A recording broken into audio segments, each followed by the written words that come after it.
Bagi Anda pencinta genset rekondisi Mitsubishi 6 silinder, hari ini kita akan bongkar gensetnya dan kita akan buat genset ini terasa baru. Jadi bagi Anda yang ingin nonton terus, jangan lupa sampai habis dan jangan lupa subscribe di YouTube channel kami supaya video ini bisa bermanfaat buat Anda dan Anda bisa pelajari apa saja yang kita akan kerjakan setelah ini. Oke? Stay tune.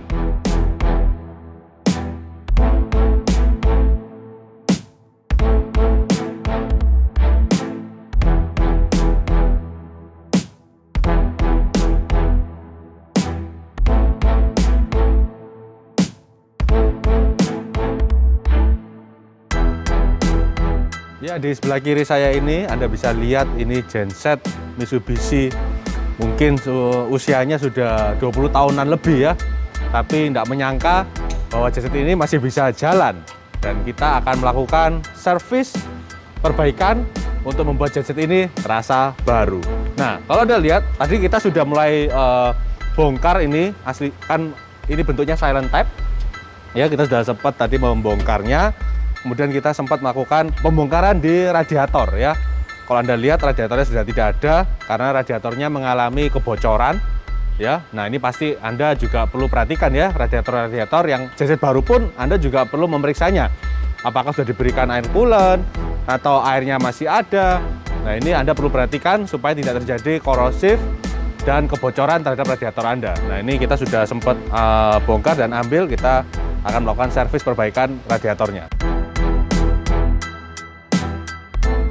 Yang lalu kita juga sempat melakukan pembuatan radiator baru ya. Bagi Anda yang punya genset ternyata radiatornya sudah rusak total, Anda perlu pembuatan radiator baru, Anda bisa hubungi kami, kita akan bikinkan radiator yang baru buat Anda. Nah, ini kegiatannya hari ini kita akan melakukan pembongkaran juga di askruk ya. Ini seal askruknya akan kita ganti juga. Kita lihat sempat terjadi kebocoran-kebocoran karena kita perlu melakukan perbaikan yang cukup banyak gitu ya. Kalau Anda lihat ini gensetnya cukup memprihatinkan. Ini sepertinya tidak layak pakai, tapi kenyataannya genset ini pada saat digunakan masih bisa jalan dengan baik. Tapi hanya perlu perbaikan di area tertentu aja.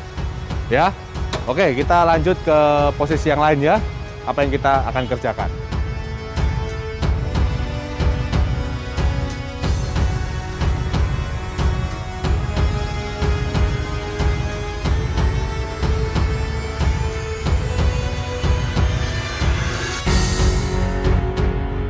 Ini sekarang saya mau menunjukkan part dari bagian dari askruk ya. Kalau Anda tahu ini seal, ini kita harus ganti.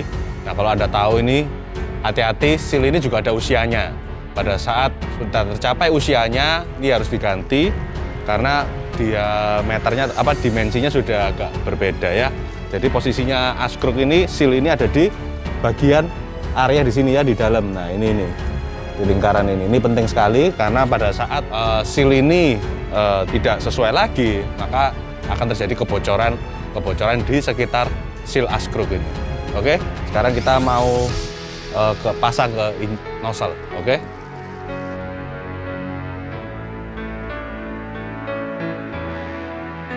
Nah, ini ada pekerjaan yang lain juga yang kita akan lakukan, namanya pengecekan injektor ya. Jadi sering sekali ini injektor juga masalah. Nah, banyak sekali orang-orang itu ngeceknya kalau sudah terjadi masalah. Nah, kalau saya sarankan setiap mungkin 2 tahun sekali perlu melakukan pengecekan injektor ya. Karena injektor ini kan melakukan semprotan gitu loh, semprotan yang isinya solar. Nah, kadang-kadang buntu. Karena mungkin solarnya yang kurang bagus kualitasnya sehingga merusak injektornya atau mungkin bikin genset ini jadi ngadat gitu ya. Nah, ini nanti kita akan bongkar injektornya satu persatu, ada 6 biji. Kita akan melakukan kalibrasi ya supaya memastikan semprotan ini di dalam mesinnya ini pembakarannya nanti juga bisa jalan dengan baik ya. Jadi bagi Anda yang punya genset yang mungkin masalah dengan asap gitu ya, beberapa kali saya sempat sampaikan di video-video saya sebelumnya mengenai asap-asap ini bisa disebabkan oleh injektor ya. Sebaiknya Anda melakukan pengecekan secara rutin atau berkala tentang injektor ini supaya memastikan genset Anda bisa digunakan dengan baik. Oke?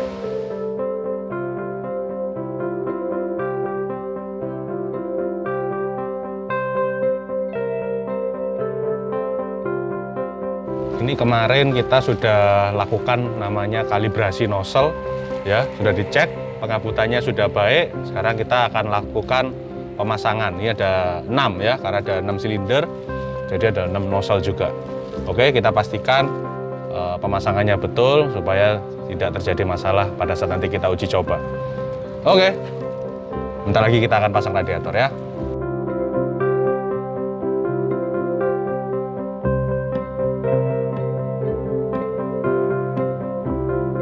Tadi saya sempat sebut rekondisi genset ya. Kenapa kita sebut rekondisi? Karena genset ini sebetulnya mesin ini tuh mesin truk gitu ya. Jadi mesin-mesin truk yang dirubah jadi genset itu kita istilahkannya dengan rekondisi. Ya, jadi kalau Anda punya mesin-mesin yang rekondisi seperti ini, mungkin jangan langsung dibuang gitu ya. Sangat sayang sekali kalau memang kita bisa lakukan perbaikan, kita lakukan perbaikan supaya genset ini tetap bisa digunakan dengan baik. Nah, tadi kita sempat sudah lakukan pembongkaran radiator ini, dan tentunya kita juga tadi cek V-belt ya.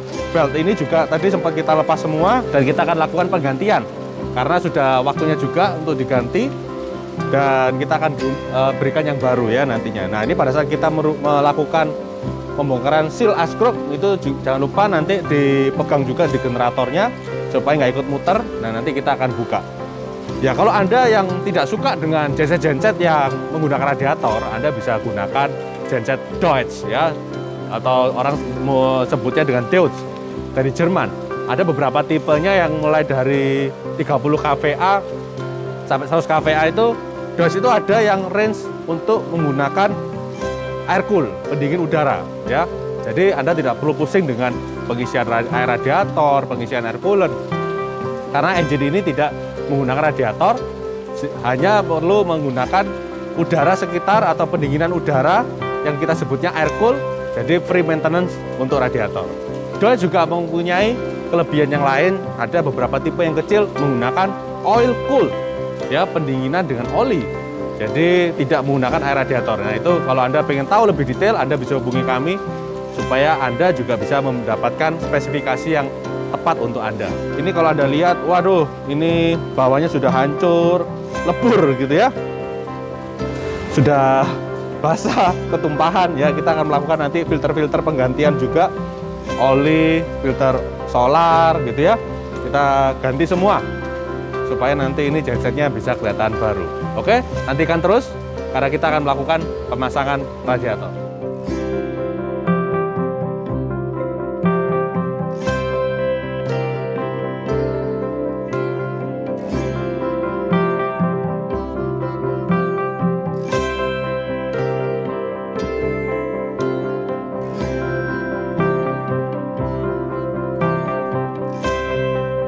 Sekarang kita lagi melakukan pemasangan radiator yang kita sudah sempat melakukan perbaikan ya. Ternyata radiator ini banyak sekali kebocoran kecil-kecil gitu ya.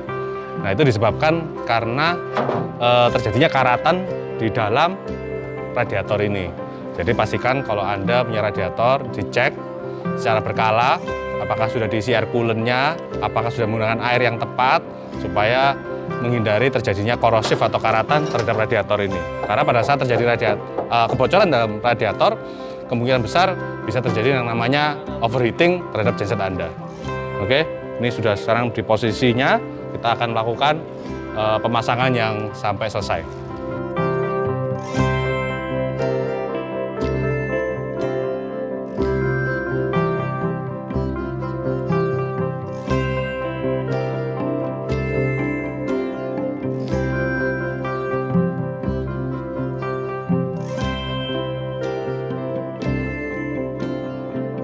Ya, ini sekarang sudah terpasang semua ya, dari klem-klemannya, pipa ke radiator, kemudian ada V-belt sudah terpasang juga, termasuk casing radiatornya sudah selesai, terkoneksi. Sebentar lagi kita akan lanjut pemasangan ke knalpotnya, silencernya, dan box silentnya ya. Tapi nanti di akhir acara kita akan melakukan uji coba running genset, memastikan semuanya sudah berjalan dengan baik. Dan terima kasih buat Anda yang sudah mau nonton video kami, dan jika Anda juga punya genset-genset yang rekondisi Mitsubishi, Anda perlu pertolongan kami untuk melakukan service dan maintenance, Anda bisa hubungi DPS Power Genset. Ya, jika video ini sangat bermanfaat buat Anda, jangan lupa share, komen, dan subscribe YouTube channel DPS Power Genset. Start.